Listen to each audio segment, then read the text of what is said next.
So I have a mantra, which I've been on in my last company and in Routine Rebel and in the Venture Studio and all of these things, which is what is the smallest meaningful step? So that's it. Because so many times we're stuck. So many times we're trying to do the big thing that's going to impress everybody, and really it just boils down to what is the smallest meaningful step. Just do that, and then you will know what the next smallest meaningful step is, and that incremental progress compounds tremendously. Now, both of those words are important, right? It has to be small because it has to feel doable. And it can't take forever to feel do like it shouldn't be something like, oh yeah, we'll get this done this quarter. That's not a small, meaningful step, right? It's like, what can you do today? What can you do right now? What can you do tomorrow? What can we get done this week, right? Those are the scales of small, meaningful steps. And it has to be meaningful. It can't be trivial. It can't just be like a small step. It has to, what is the value of doing this? What are we going to learn from this? How's this going to add to the bottom line? So that's become my mantra. What is the smallest meaningful step? I'm Brandon Reed, and you're listening to Ready, Set, Startup, a podcast that brings you industry-tested perspectives from leaders working in all areas of the startup lifecycle, so you can learn from the wisdom that they've gained over years in their fields of expertise and apply it in your own entrepreneurial journeys.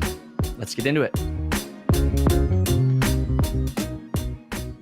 On today's show, I'm talking with Stavros Michailidis, founder of Routine Rebel. So much of the entrepreneurial journey is spent in the trenches, slogging through trials, trying to survive the next crisis. Stavros has spent his fair share of time in those trenches, but I love how he's reframed those experiences in his mind to inform and aid his next opportunities instead of to discourage them. So many of the perspectives that he shares in our interview resonate really deeply with me, and I'm confident they'll do the same with you. From a family business in the construction industry to the nonprofit sector to innovation training for Fortune 500 companies, he brings a wide breadth of experience to the table, and that shows as he walks us through all that he's learned along the way. Get your notes ready for this one, it's packed full. As you'll see in the start of our discussion, Stavros didn't know where the journey would take him, but he always knew that entrepreneurship was where he was headed as he watched his parents build their business from scratch. It's kind of the opposite for me. I never knew that getting a job was an option. My parents ran their own small business. I grew up in that environment, so I just assumed that I would one day take over the family business, and that's how things would go. From a young age, I was always just, I don't know. It was in me. I can't explain. I can't explain it in a logical way. It was just in me. Um, When I was 13, for example, my parents would send me off to Greece for the summer to go stay with my grandparents, and Nice. I'd find little jobs to do and things, and I'd end up coming back with more money than they sent me down with on Nice. vacation. So it was, Nice. I don't know if it was just how I was made. That's awesome. That's awesome. I bet that was quite a welcome surprise for parents to be like, "Wow, you came back with more." That's not common. So let's talk about kind of when you first started establishing, real businesses, not lawn businesses or whatever, when you were little, and what that looked like. Let's talk about the very first one you started that started producing income. You were going all in on and saying, "Hey, Right. I'm going to build this business."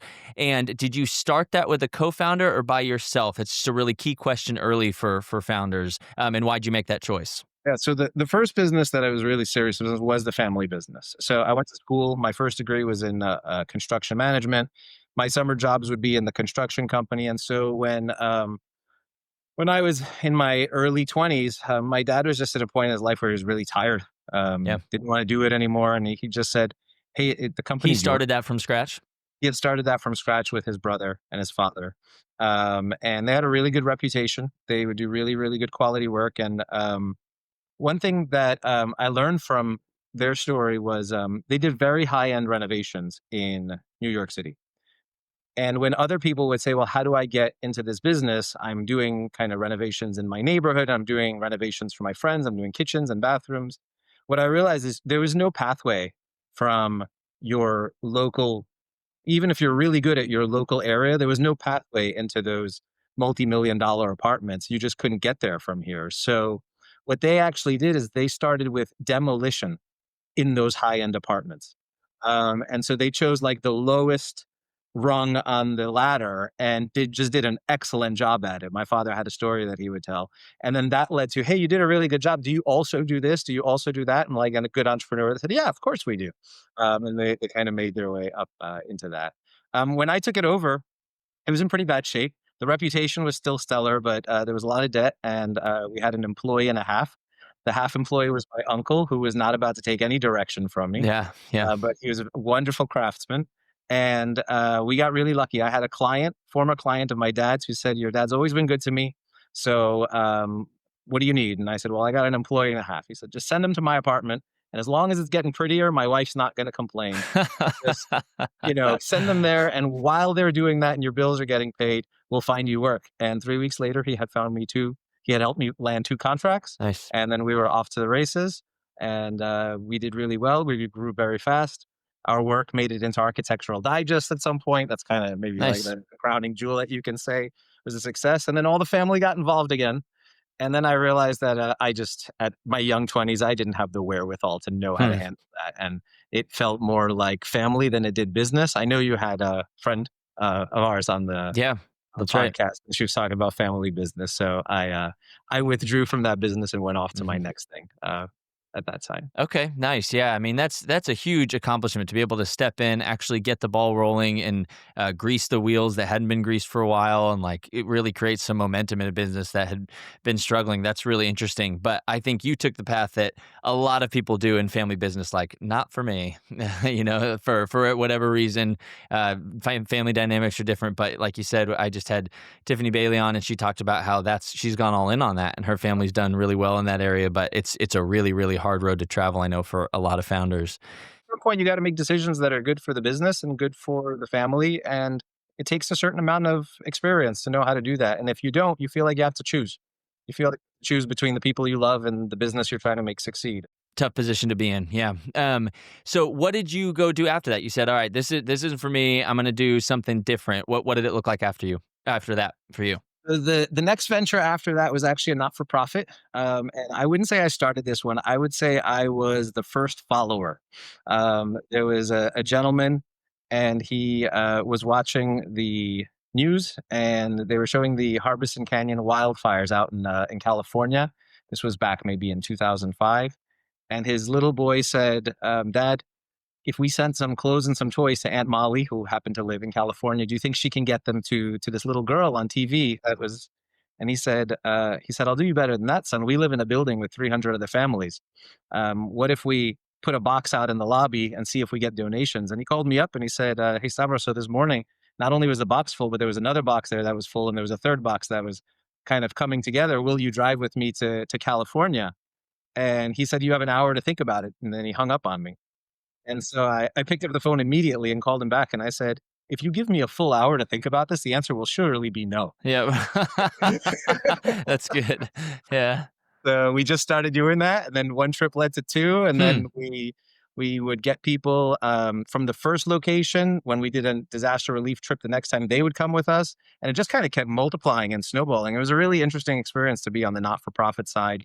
Lots of volunteers, lots of motivation from people. And then I learned about boards there. That was one of the Hmm. areas where I started to learn about governance and boards and stuff like that. And also the power of PR.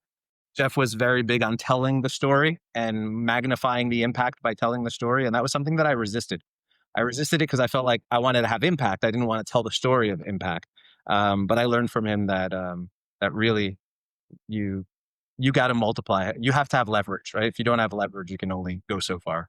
Yeah, powerful lesson to learn early for sure.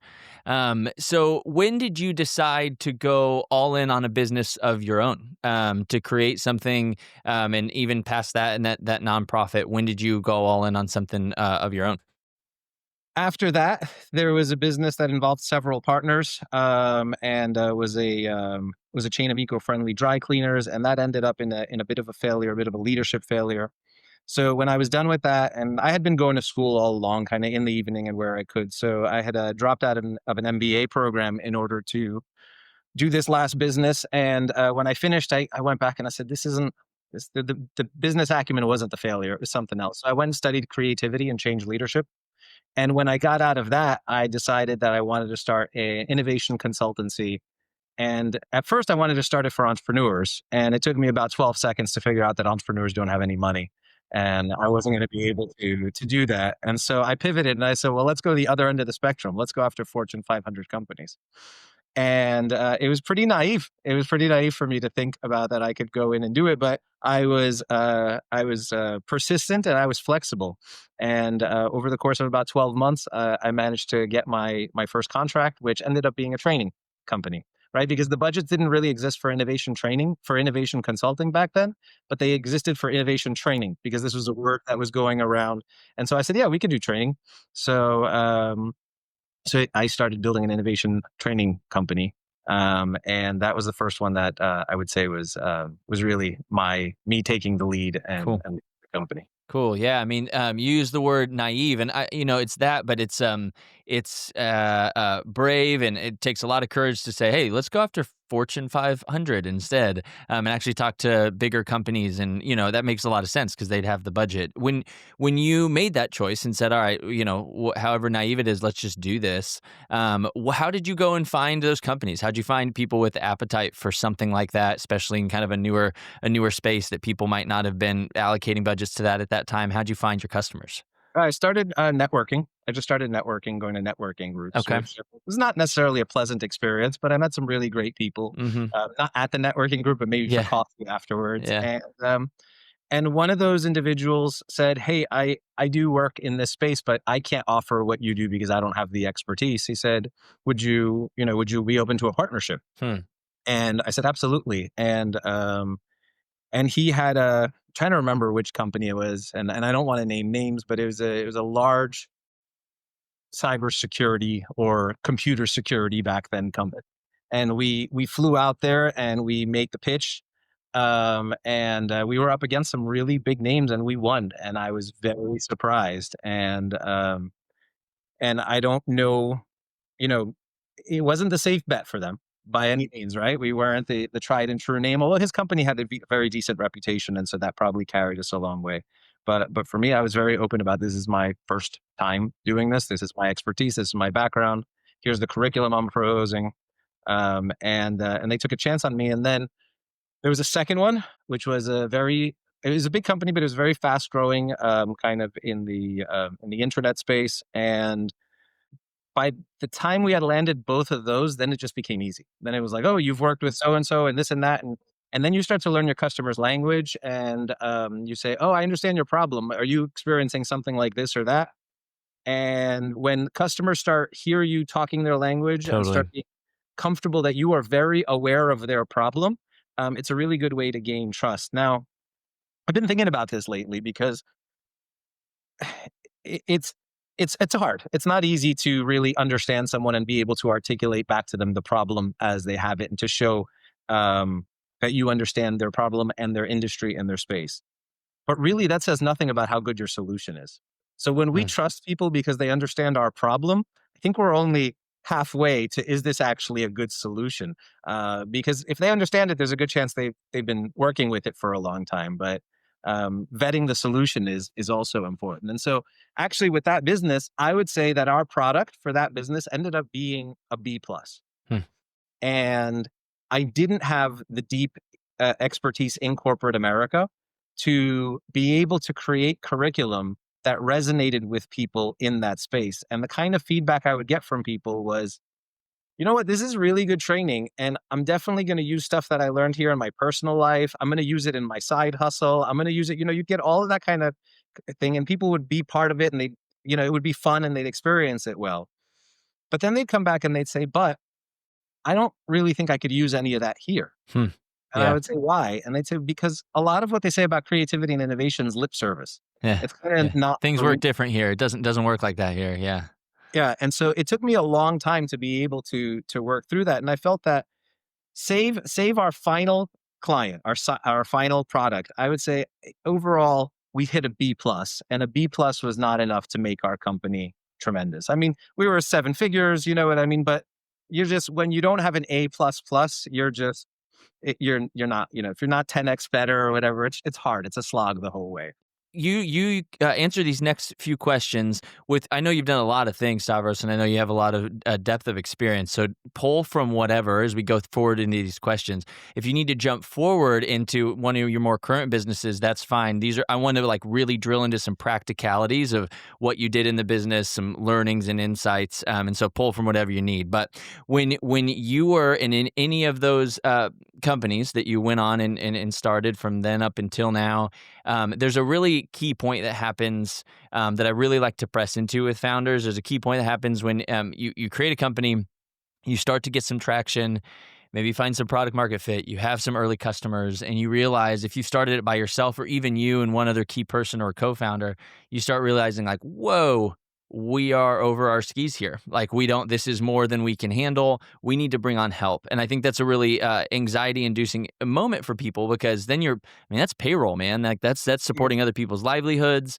And talk to me, pull for me from your experience, any of your experiences, what that moment was like and what you learned in it of like, okay, we're to the point where we need to bring people in to this and help and begin to hire. And how'd you make that choice? Hiring, I think, is the most important skill. Recruiting and hiring is probably the ultimate skill. And even if you see big CEOs at the end of the day, after they've made their company successful, I think they consider their main job relationships and an employee, like who they're recruiting to the company, team relationships are not a small part of that. There's a company. So in this company, in this training company, I was effectively doing both sales and leading operations. And I couldn't cross the hump in this company. And I Hmm. kept trying to recruit somebody to come in and do sales and or recruit somebody to come in and do the oversee the delivery. And and part of the reason why eventually I exited this company and went on to do something else was because I was unsuccessful at recruiting somebody to one of these two chairs. So let's talk about why that was hard. So on the sales side, I think there were two things working against me. It was a big hire. It would have cost a lot of money for even if somebody's going to get commission, they're still going to get a base salary, and it's still going to take 6 to 9 months before you even know if it's working, right? Because our sales cycle was 12 to 18 months, something like that. So it would take a long time as a large investment before you even knew if it was working. And at the end of the day, I was the person who's going to close the deal, right? I was the person who had to close the deal. So even though somebody could do that. And then on the delivery side, I found that the trainers who were the best were the funniest. Huh. They were more performers Sure. than they were in that particular industry. They were more performers than they were subject matter experts. Hmm. You might have had a subject matter expert do a keynote speech. You might have had a subject matter, but like the actual training, you needed somebody who could engage an audience, a large audience, for long periods of time, and so performance skills kind of rose to the top of the list. And all the people who I approached, they were like, "No, I'm making good money. I'm happy doing it as a subcontractor. I can work for 4 or 5 companies. I can control my own schedule. I don't really want employees. I don't want to manage delivery. I don't want to do all of that stuff." And and I kind of at that time just chopped it up to that and said, that is what it is. But looking at it in hindsight, right? Looking at it with what I know now, and kind of going back, I'm pretty sure I was looking for the wrong person. I wasn't using any kind of personality assessments. I wasn't using any kind of compensation methodology to think about how their compensation should be structured. I was still in the mindset of, come on, and I'll give you a piece of equity, and we'll, take us reduce salary, and that takes a certain kind of entrepreneurial person to do that. And most people aren't that, right? Most people are they want upside. They don't need a ton of upside, but they want some upside, but they really want the steady gig. And so I was just I was looking for a copy of me, and that's the wrong thing to be looking for in many ways. So Interesting. No, that's super interesting insight that you gained. How did you, and again, pull from any experience, but how did you, as you, um, you know, as you were building that company, bringing people in. I mean, even there, you were saying you had trouble filling that role, but in other roles, I'm sure you brought people into the company, you brought them alongside, built a team. How were you, as you were doing that? How were you differentiating yourself from industry incumbents, from competitors early on? How did you do that? to inside talent to talent. not to customers, to talent. No, how did you build yourself, like, how did you make your company defensible, externally, like, to competitors? How did Right. you make sure that you were set apart and doing something unique and, that was, yeah, 10x better, like you said? Yeah. Yeah, so the company that I ended up settling on, so I feel like I've been covering a lot of the failures, if you wanna call them that. I feel entrepreneurship at the end of the day is about learning. And whoever can learn the cheapest, and by cheapest, I'm talking about money, I'm talking about time, and I'm talking about reputation, right? All three of those things cost something when you use them up or lose them. So whoever can learn the cheapest wins. I think that's all it really boils down to. And so each of these stepping stones was a win. I mean, they all put me in a better financial situation than I was in before. They all put me in a better entrepreneurial education position, self knowledge, position than I was before. So, let's kind of fast forward to the next company in the series, which is a company that somebody else built, and he and I became partners. And What I was drawn to about this company was that it was an A+.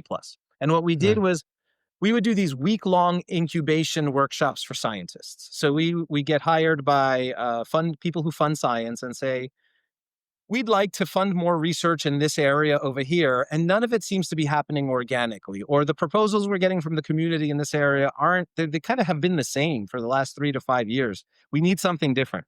So they would call us in and we'd run these workshops where the scientists would come together and we'd run them through certain exercises and activities like a boot camp.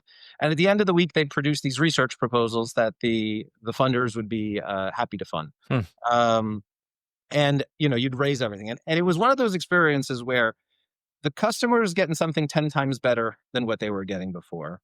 The person coming into the room, the scientist, was having an experience that was 10 times better than anything they'd have before. And the experience for all of us delivering the product was 10 times that better than anything we'd ever done before, because you'd have all these satisfied people.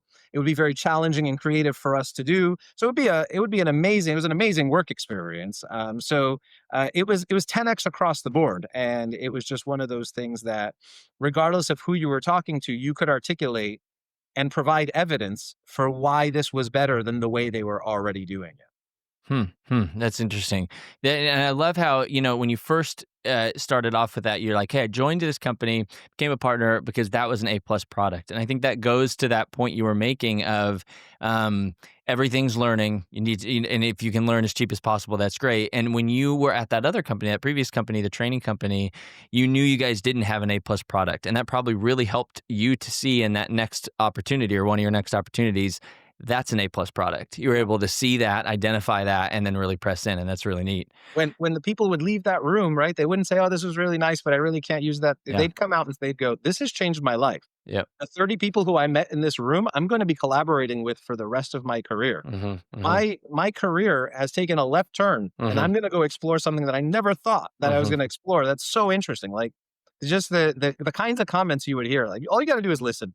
Yeah. You know what I mean? Yeah. People tell you. Well, all you have to do is listen, but also have the context to hear and to digest. Because if you wouldn't have the context of that first experience to be like, man, this is so different. This is so elevated from the Yep, feedback I was getting. It wouldn't land right, right? yep, You wouldn't be able to resonate. 100%, 100%. So what's identify for me kind of a big bet that you took in any of these companies that you were a part of, something you really had to jump out on the edge of a ledge for, and to grow it in an early stage in particular, as you were founding and growing and scaling. What gave you the confidence to take a risk like that, to take a leap of faith like that, and did it pay off? What'd you learn? So when I was reading the questions ahead of time, I was going to talk about being naive, and that being the big bet. Hmm. Um, if it's okay, then maybe I'll talk about what I'm doing now. Um, Absolutely. I Give us have a bit of background on what that is, what you're doing, and then let's go into that. and I have no idea that it's going to pay off. So I don't know that I could answer the Okay, second. that's fine. We'll roll with it. Um, the Right now I'm working on something called Routine Rebel, and I'm also working to try to get involved with a venture studio. So these are two things that are happening with in parallel. I don't really know what Routine Rebel's product is, but I know the focus area and the people who I want to talk to. And basically, I want to talk to people who are entrepreneurs and who feel kind of trapped by their success, or who are burning out. They're succeeding on paper, but life just doesn't feel the way they want it to feel. They're not the parent they want to be. They're not the spouse they want to be. They're not the as fit as they want to be. All of those things. And so right now, all I'm doing is putting out content. I'm writing articles and putting out content and trying to produce really high quality content to put out and see who collects around this message and what would be most useful to them to kind of change their life. Yeah, you go start a coaching company or a mastermind company, but those are out there. People are doing them. I don't know that mine is going to be 10 times better, So what is it that's really why does this problem still exist? Is it just because these people haven't found these masterminds or is there a bigger problem here? And the big bet here is that I have no idea how this is ever going to make money. Hmm. I don't even know how it's going to be self sustainable. Mm-hmm. For the first time in my life, I've flipped the script. Right, instead of kind of prioritizing, I am good at this and this can make money, and I can tolerate it. It's okay. You know what I mean? It doesn't hurt. I've now flipped the script and said this is really meaningful to me, and I want to do it. Mm-hmm. And then I need to figure out how to check the box of this will make money. Now, I don't know how it will. I don't know if it will, but I know that I have, a certain runway in order to figure that out. And if I shut it down at the end of the day, I know that I will have said, you know what, it was worth doing. It helped me get to know myself better. It helped a handful of people who read the articles. And I will be able to call that maybe not a success, but I'll be able to feel comfortable and happy with having done that. Same thing on the venture studio side. I want to, the part that I'm good at, the part that I've done over and over again is 0 to 7 figures, right? It's that very, very fuzzy front end where you have to be able to pivot on a moment's notice, look at the market, find that product market fit, and then once you find it and you start to scale it, and you get the luxury of having, well, the responsibility of having to start to say no to things, right? Because you now know what your path is. I think that I know that next stage because I've done it with this last company, but there are people who are very good at operational scale. Mm. There are people who that is their expertise. They've done that 10 times. If I've done the other thing 10 times, they've done this thing 10 times, right? So I want to be involved in that very, very early stage. And again, it's one of those things where I want to do it because it's meaningful. I think if you help start companies, you could probably make money if you get a good hit or two, right? Mm-hmm. Eventually. But but I'm putting the box of I want to do this, it's meaningful and I'm passionate about it ahead. And that is a bold bet, I think. Um, I don't think it'll cost us the farm or our retirement, but it's definitely not gonna add to it, right? It's definitely different than where I was 10 years ago. Yeah, no, that's really neat. I think that's a great answer to that question of what's a big bet, because that certainly is one, and I'm anxious to see how that pays off. That's really, really neat. You and Uh, me both. yeah, you and me both. Right, right, right. You more than me, I'm sure. So did you ever have to go? Let's talk a little bit about funding. Did you ever have to go raise professional money or any other kind of money in any of these ventures you've been a part of, or have you bootstrapped all of them? What does that look like for you? We raised money at the dry cleaner. We did 2 rounds. One was a kind of friends and family round, and the other one was more of a extended seed round, if you will, or an angel round or something like that. So, what would you like to know about raising money? Well, so I was just going to ask about what in each of these ventures, kind of what your approach was, what you learned in that. Really, the question being like what you ultimately took from the approach that you ended up going with, and what you do differently now that you know that. I've also been on the other end of this, right? I've invested money, and I've also been on the end where I was in the company and people tried to give us money and we turned it away. We didn't want it, right? So several different things to go from here.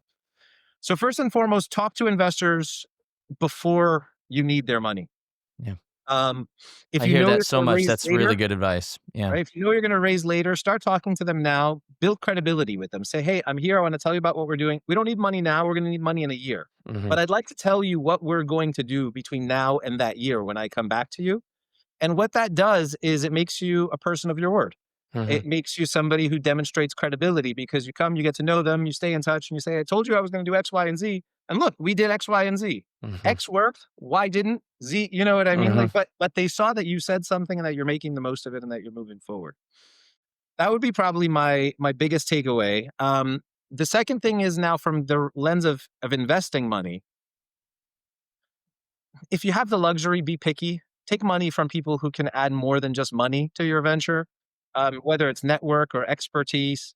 Um, some people, it's just a bet for them, and they just kind of don't want anything. But especially early, where you could use the network, where you could use the mentorship, where you could use somebody opening doors for you.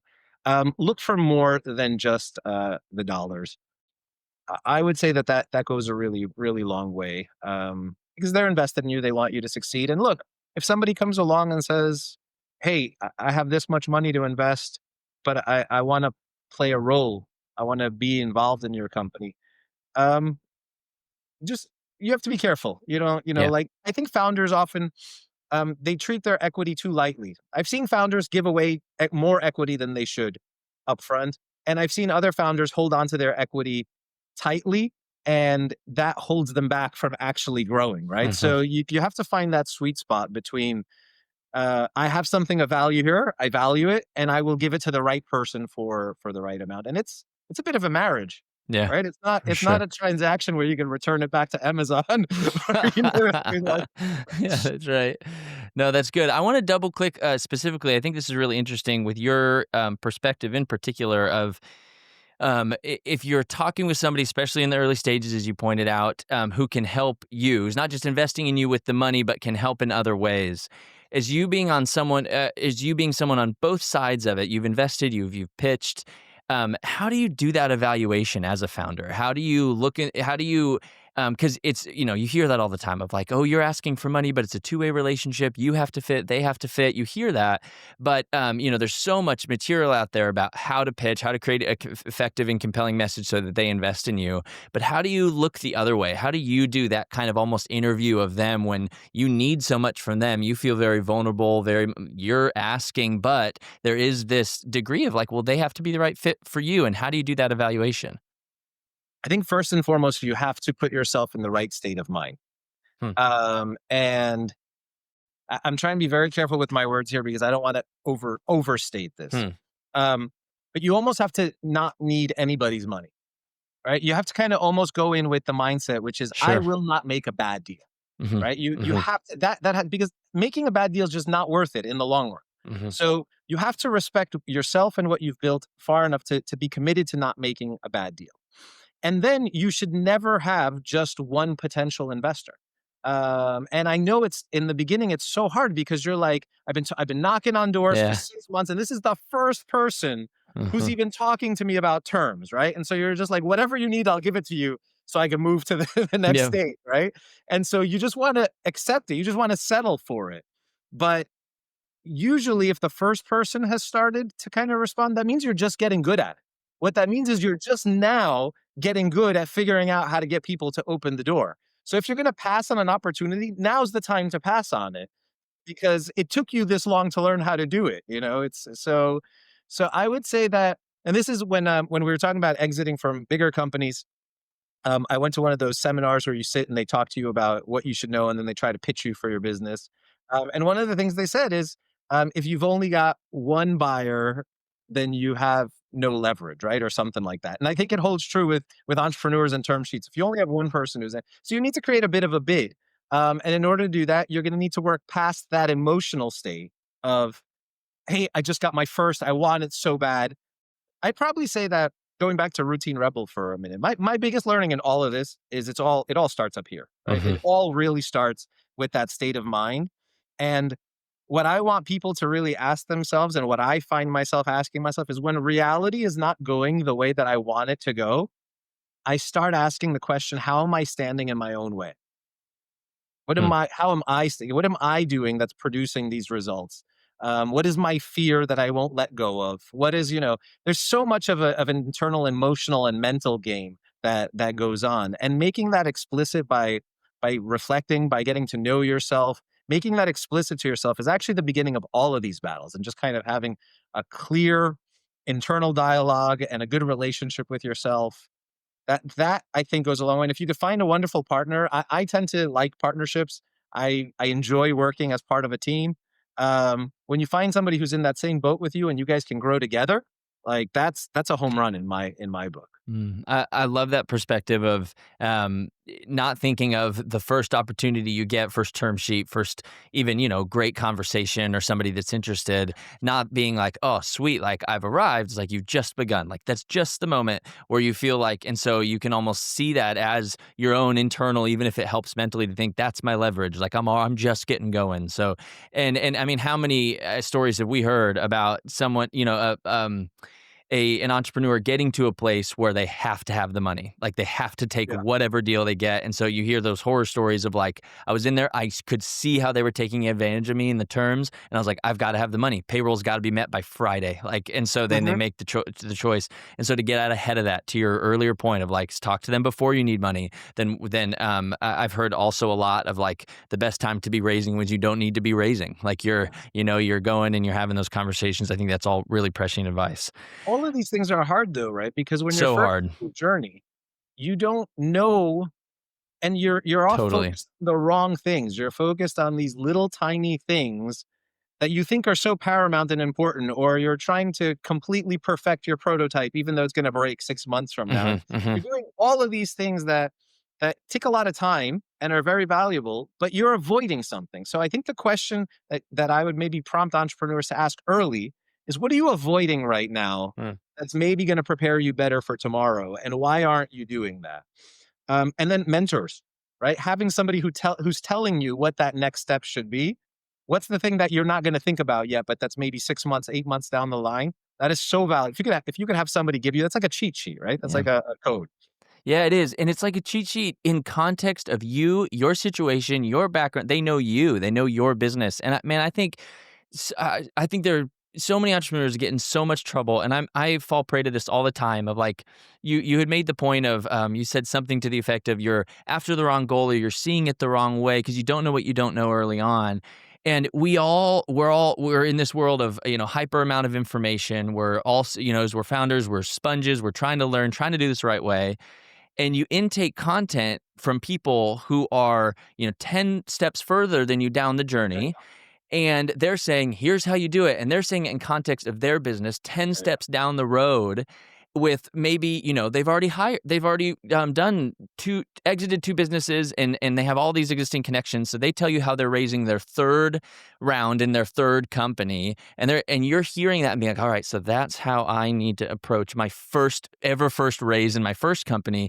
And there's such a miss there. And I guess I say that to say how valuable a mentor is than to step in and say, well, what I know of you, what I know of your background, what I know of your business and where you're at right now, here's the advice I have for you based on my experience. Like contextually applying that is just invaluable. You're very right. You're Yeah. so very, very true. There's a book I was just reading. I'll have to get you the name and the author's name after. It's about founders. It's about building a brand around the founder as opposed to the company. And the guy says in the book, he says he has a longer list, but these are three of the six things: a villain, a role model, and a mentor. And the difference between the role model and the mentor is the role model is 10 steps ahead of you.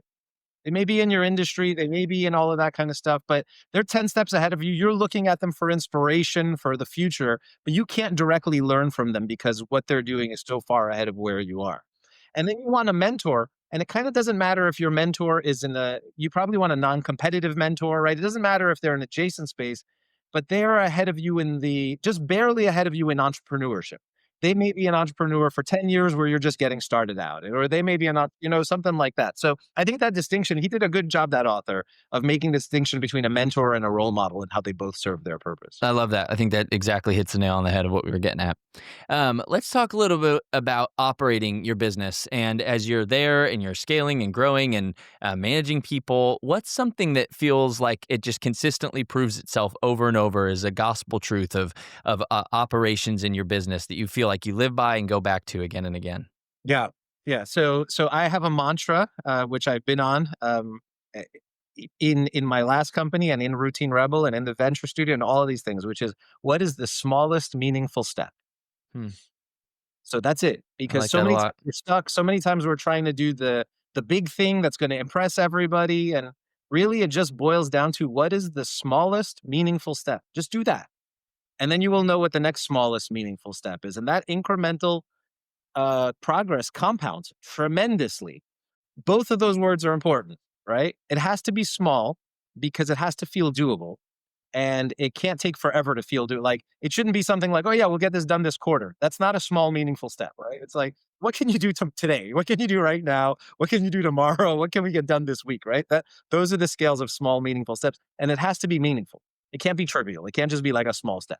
It has to, what is the value of doing this? What are we going to learn from this? How's this going to add to the bottom line? So that's become my mantra. What is the smallest meaningful step? I love it. I love it. That is really, you can really, the second you hear that, you can get your head around that. And even as you say that, things run through my mind of like, okay, I know what my smallest, most meaningful step could be, right? You have a million things going on, but if you distill it down to that, that's really practical. I love that. Practical for me because I tend to get stuck in at 30,000 feet. Yeah. Right. I'm Yeah. I'm always kind of, and then it would be better if we did this, and it would be. So now you've confused everybody. You've put your video. You know what I mean? Hmm. You overwhelmed everybody in the room. And so for me, it's always kind of like, great. I know where I'm going. That's my North Star. But it helps me put one foot in front of the other and get something done. It helps me help my staff, my people, put one foot in front of the other and get stuff Totally. Yeah, I love that. And I find myself swinging the pendulum. I'm like here in the dreamland of what you're talking about, a big vision of like, here's what we're going to accomplish, and here's what our 3 to 5 year plan is, and even what next quarter looks like. And then it's like, no, no, no. I need to, there's some really tangible things I need to get done with the business. So I'll swing the pendulum and I'll get in the minutia because I'll feel like, no, I'm too up here. The business doesn't need this right now. It needs this. And then I lose the meaning, right? I'm doing done. things that aren't meaningful. I'm doing things Yes. that are tiny. And to meet in the middle, find what that looks like is tough, but can be really valuable to find I out. think it's fine to be on that pendulum, right? Because you already picked up the indicators. Oh, I'm up in the clouds. I'm not doing anything. I need to get tangible. You get tangible, and you're like, I've lost the meaning. So now swing, and you're going to just get better and better at realizing when you've crossed that line, and you let the pendulum go the other way. That's how we all are, right? None of us are in perfect mode all the time. No, and going right back to what you had said earlier of like, if you can learn along the ways, you swing along the pendulum, find your learnings. And like, Right. so that over time, maybe the pendulum doesn't swing as wide. And like, eventually your shifts left and right are smaller and smaller because you've taken those learnings and grown. And I think that's key.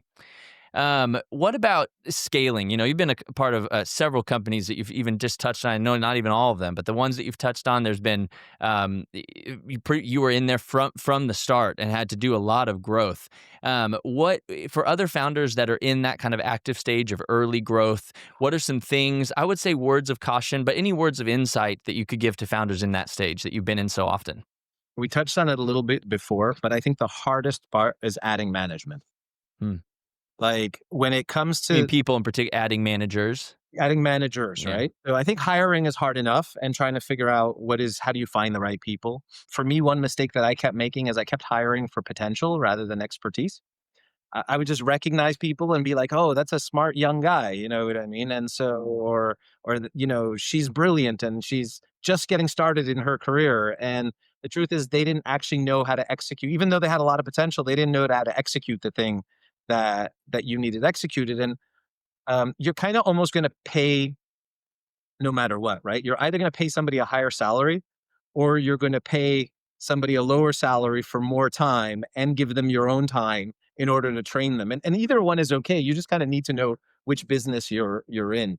So hiring in itself is hard, but in particular when it comes to scaling, hiring that layer of middle management can cost you a lot of money, put a ding in the bottom line, and if it's not successful, set you back 12 months, 18 months, right? So you have to be able to hire slow and fire fast, right? That's Yeah. just that's not that's something that's just common knowledge, but Hmm. nobody does it, Hmm. right? Nobody actually does it, but Yeah. that's common knowledge. I would definitely use top grading techniques, scorecards, all of that stuff for finding the right person and putting in the right role. If you can, the order that I would look for is I would say, is there anybody internally who I could promote to a management position and make a good hire for them? And Mm. I think that's going to be your cheapest way forward. Meaning you take somebody who's making, let's say they're making 100, you give them 125 because you're promoting them to manager, and you hire a $50,000 employee under them, and you see if they can grow into that. If you don't have faith that they can do that, or if they're not interested, now you got to go out, right? You got to go out and you got to find somebody. And that's going to be a big bet. That could be, that could be 150,000, that could be 300,000, depending on your industry. That could be a Yep. very, very large bet. So, how do you make that? Think about the order. Which What are you suffering with? Are you suffering on the production side? So, I tend to think of all businesses as having three parts: generating supply, generating demand, and plumbing. Honestly, I think the plumbing is just as important as all of those, even though it has a funny name. But it's the flow of information, right? And that flow of information is really, really important. But when you're trying to grow and have management, are you suffering at generating supply? Are you suffering at generating demand, or are you suffering at plumbing? And that should tell you who your first management hire should be. Um, my guess is it's not going to be for plumbing, because there's a lot of vendors there's a lot of back office support you can get from that side. And all of that needs to be going through your head, and you need to be aware of all of that stuff. So you need to embrace that side. So it's going to be either supply or demand. And if you're freeing yourself up from supply, generating supply, then that means that you need to double down and create more revenue to pay for the salary of the person you just brought on board, because they're not going to generate any revenue themselves, right? If they're a manager, they're just cost. Or if you hire somebody to do demand, then you have to give them enough time to work. So um, that's a big one. Pay a lot of attention to that hire. You don't want to go around that rodeo more than twice, Yeah. Yeah, because for sure. it'll you'll be so far before behind the eight ball at that For point. sure. Have you heard of, and we were just talking about Tiffany. I know Tiffany's really into this. And as I was getting involved in the organization we're both a part of, EO, it was the first time I'd started hearing this. But have you heard of Culture Index? Yeah, Do you culture index, use it? predictive index. Do you use it? Um, I have not used. Well, I've I've exposure just to heard such good things about finding the right fit the first time around rather than the second or I've third. Yeah. exposure to both of them. I have not used anyone like permanently at the company, although Mm, we have used them for hires through like an HR rep who had their own accounts with them. okay. But in the venture studio, we will definitely be using either culture or predictive index, Hmm. or another measure. Interesting. So Interesting. 1,000%, especially at the venture studio, we're going to be hiring people pretty quickly and getting them matched up with teams and into companies. So we will definitely be using That's assessment. cool. That's cool. Yeah, I've just started hearing that, and I've heard really good things. Going The back to, investment is going to be interesting. So for your audience, there, like they're pricey. well, You can order. I thought it was a test. I thought it was like a Myers Briggs thing. That's what I thought. That's the perception I had, that it's like a test that you take to make sure you match up culture wise. But you don't pay per assessment. You pay a flat Mm, fee for the year. interesting. So if you're Interesting. hiring 30, 40 people a year, it's nothing. You don't even Got it. Got it. if you're looking to make that one key hire and it's the first Yeah. hire you're making, one a year, like it's a significant component Yeah. of what your spend is there. So you could think about it and say that, look, the alternative is the churn.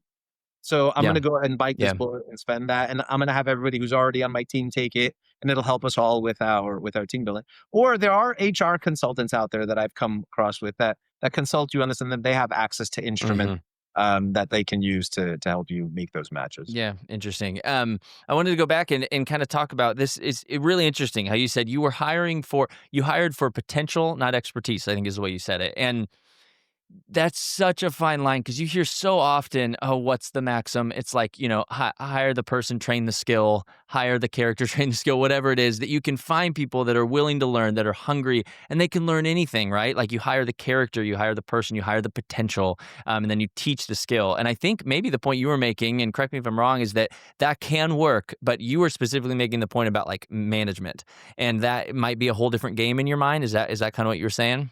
Yeah. Yeah. Okay. So to the Like former, they need the expertise. for management, I think the expertise goes a long way, Mm. right? Like it's another level skill Yeah. because they're doing a lot of people related stuff. They're doing a Yeah. lot of systems building, and so you don't really want somebody to invent a system for you, because the chances that they, on their first try, will invent a system for management better than the umpteen thousand people who have tried before. You know what I mean? There are tried and true methods out there. There are proper ways to do accounting. There are proper ways to do, people management. So you want somebody who knows those systems, and then they can, with all of that knowledge, they can customize something that's right for you and for your company. But you don't want somebody who doesn't know that stuff at all. And they're just trying to invent it and learn it for the first time. Totally, I totally hear that. We'll head into a couple of closing questions here. When you speak with other entrepreneurs, which I know you do a lot of, what's a question that you find yourself getting asked most? And then what is a question that they're not asking, but you believe they need to be? You get questions all the time about, you know, how do I, how do I scale? How do I get more customers? How do I manage people? How do I, all of those questions. There's a lot of them, and they are all important. I think the question that I don't get, and I touched on it earlier, but I think the ultimate question is, how are you standing in your own way? Because the results that you are getting are results of the behaviors. I mean, luck plays a role, but they are a result of the behaviors you are exhibiting. So, believe it or not, the situation you're in is the one you created for yourself. So, why not even how are you creating? I think it's important to ask how are you creating it? But why are you creating that situation? And my bet is we have a lesson to learn here from something like marriage counseling. If you read up on marriage counseling, there's this theory that you choose a mate that forces you to repeat the psychodramas of your life that you had in your childhood because you need to repeat them enough until you figure out how to overcome them. Wow, Right? yeah. So if you think about it as entrepreneurs, how much of our self-identity is tied into our companies, our businesses, right? So why is it not realistic that we wouldn't keep hiring the wrong person?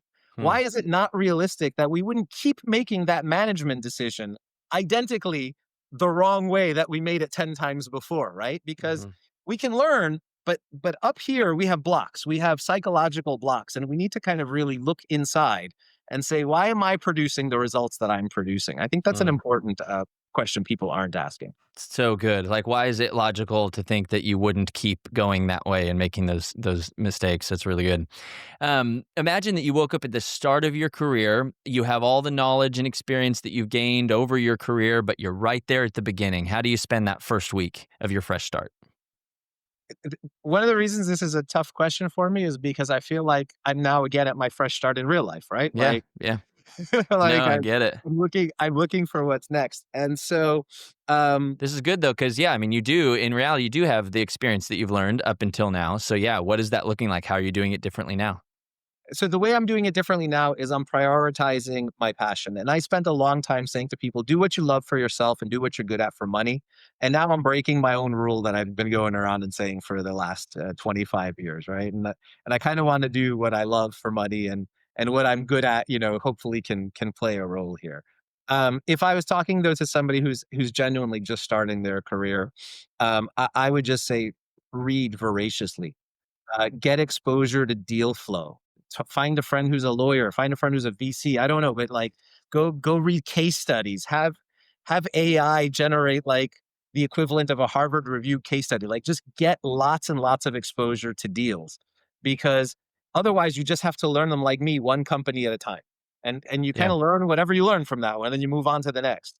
Whereas if you can get a job in venture, or if you can get a job in finance, or you can get a job in banking or legal, you can see 60, 70, 100 deals in a year. You do that for 3 or 4 years, you have a lot of exposure, and you can learn from all of those things. So that would be my advice to somebody who's just starting: is figure out how to get access to deal flow. Doesn't mean you have to divert your career, but just figure out how to get access to it and learn from it. Join a group, join a networking group like EO, join, you know what I mean? Something like that, and learn. The whole game is learning cheaper than everybody else. That is the whole game. And so many of us who are entrepreneurs are not wired to learn from others or from books or for like, we're just not wired that way, right? So it's really, really hard. But think about how much cheaper it is to learn that way than yeah. it is to learn for yourself, putting a whole venture underway and all of that. Totally. I love that. And the idea of voraciously intaking information. I mean, come on, there's no better time than right now. Like we have all the world's information in a GPT, and you can type it in and get a lot of really good information. Now, speaking on that, kind of, I love to ask the question of entrepreneurs and founders who are out there doing it. What's one tool, quote, book, could be any of those things that you found indispensable to you personally or professionally? Yeah, The Aspirational Investor is a book about investing. Um, and the author talks about how we all have three portfolios, which fill three psychological needs. We have a security portfolio, which fills our need to sleep at night. We have a market portfolio, which fills our psychological need to maintain our relative wealth, our status, and what we've accomplished. And then our aspirational portfolio, which is about our aspirational need to change our position in life. And he says that the mistakes happen when we start to treat all of those portfolios the same. Something happens and we think of all of our resources as one lump and we're like, what do I do with them? And you're trying to address three psychological needs with one pool of money. He just kind of preaches separating that and addressing each of those psychological needs. But I think his lessons go a lot further than just your money and your investments that you have. I think those lessons about identifying those three psychological needs apply in business and family and all of those things. And as entrepreneurs, we tend to be, even in our investments, we have cash and our businesses. Many of us don't have a market portfolio, and that's not right. You know what I mean? Because we're completely undiversified, and so all we're doing is trying to double down on changing our life. And then in order to sleep at night, because this is so volatile, we just pile away cash Yeah, that we that's just exactly. It's so right. funny. Yep. So you have to kind of address these, and the questions to ask are the psychological questions. So for me, the question of what does it take to sleep at night? Well, it took addressing those concerns. It wasn't a specific amount of money. Hmm. It was a series of things that I bought that gave me peace of mind. That I said, great. Now, regardless of what happens with the rest of this Right. stuff, I know I have 6 months of time in order to get back on my feet, or I know I have 2 Yep. years worth of time to get back, whatever it is. So I bought peace of mind. And then, you know, as I'm making money, how do I take some out and store it? You know what I Hmm. mean? And Hmm. diversify away and put it somewhere where it's gonna. So those are important questions. I forget the author's name again. I'm not good with names, but the No, names. it's so good. We'll find it. By the title, we'll find it and put it in the show notes. That's really good. I think that that's something that a lot of people can relate to, is that feeling of these three buckets, whether you can identify them and articulate what they are or not. Everybody feels those things. Yeah. And so to figure out how to put the things in the right places is really good. Stavros, this was awesome, man. You have such a breadth of experience, and we touched on a lot of different things. And I think you brought a really unique perspective in all of it. And I really appreciate it, man. This was super valuable for my listeners. Thank you. Thank you very much for doing it, for having me on, and it's a pleasure. Awesome. Well, thanks so much. You take care. If you guys enjoyed the show, leaving a review is the best way to help others find it, second only to sharing it directly with your friends and family. Thanks so much for helping get the word out. Hit me up at brandon@readysetstartuppod.com if you have additional questions about a topic I covered, have suggestions about another area you'd like to see me dig into, or just want to say hi. Please reach out. I'd love to get in touch. Keep imagining, keep creating, keep inspiring your spheres of influence with what you're passionate about. The world may just need that dream that's in your head. See you next time.